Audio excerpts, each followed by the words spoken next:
আসসালামু আলাইকুম কাকু। এখানে আল্লাহর ঘর আছে এবং টাকা আছে, একটা পয়সা নেন। টাকা দিতে হয় বাবু। তাহলে টাকা ধরেন, আপনি যে কোনো একটা নিতে পারবেন।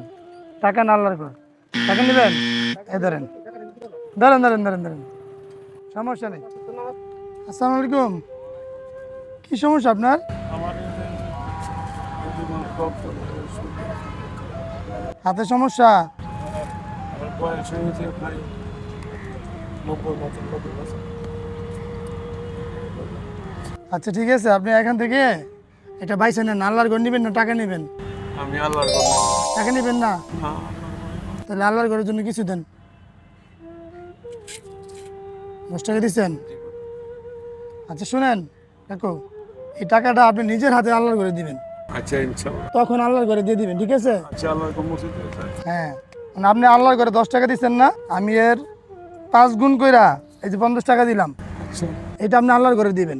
আপনি আল্লাহর ঘরে 10 টাকা দিচ্ছেন, আমি 5 গুণ করে দিলাম, এটা আল্লাহর ঘরে দিবেন। আপনি 60 টাকা কি আল্লাহর ঘরে দিবেন। আচ্ছা, তাহলে হ্যাঁ। আল্লাহর করে আমি যাই বেলা ফিরে যাবো। হালকা একটু হাঁটতে পারলে আমাকে ওই ব্যাগ পর্যন্ত একটু আসেন, কষ্ট করে আসেন। হ্যাঁ, আস্তে আস্তে আসেন।